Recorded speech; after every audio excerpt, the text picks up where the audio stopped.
Want to go deeper into the English expressions and Warcraft terms from the main story episode? Let's take a closer look.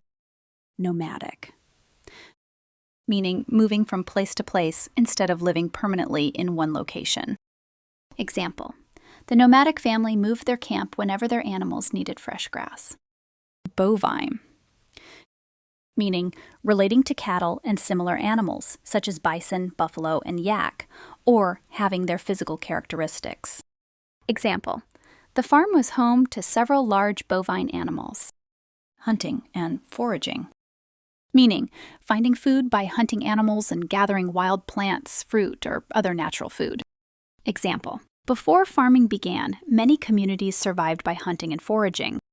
Splinter over, meaning to divide into smaller groups because of disagreement about something. Example: the group splintered over how to spend the money. Benevolent, meaning kind, generous, and wanting to help others. Example: the benevolent ruler used the kingdom's wealth to build schools and hospitals. Deadweight, meaning a person or thing that makes a group slower, less effective, or less successful. Example: the old software had become dead weight, so the team replaced it. Come to a head, meaning to reach a point where a problem or conflict must finally be dealt with. Example: the disagreement came to a head during the final meeting. Burn your bridges, meaning to do something that destroys the chance of returning to a situation or asking someone for help later. Example: try not to burn your bridges when you leave a job. You may need a reference one day. Monastery, meaning a place where monks live, study, and follow a religious or spiritual life. Example: she spent a month studying meditation at a mountain monastery. Turn the tide, meaning to change a difficult situation so that one side begins to succeed. Example: the last-minute goal turned the tide of the match. The following are special terms from the World of Warcraft universe. You don't need to memorize them, but understanding what they mean will help you enjoy our podcast. Tauren, meaning a tall bovine people descended from the Yongle. The tribes that settled in central Kalimdor near the Well of Eternity eventually became known as the Tauren. Yongle, meaning an ancient bovine people who lived in central Kalimdor and followed Cenarius. Different groups later became the Yongle, Tauren, and Tonka. Cenarius, meaning a wise wild god and demigod of nature, often described as half stag and half humanoid.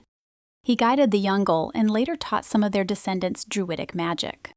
Chang the Merciless, meaning a Mogu emperor who enslaved the ancient Yongle and ordered them reshaped to increase their strength and intelligence, making them more capable servants of the empire.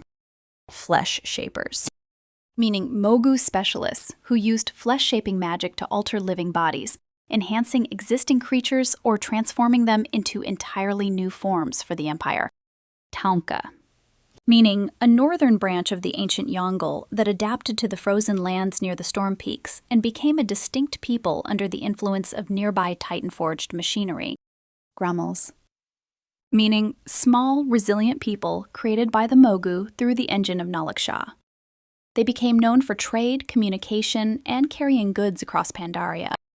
Saurok, meaning brutal reptilian creatures created by the Mogu through the engine of Nalaksha. They were often used as soldiers and hunters.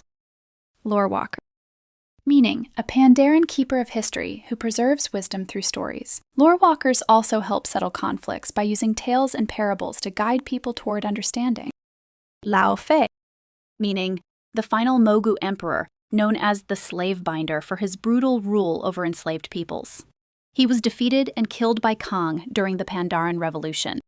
Kang, meaning a Pandaren brewmaster whose family was destroyed by the Mogu.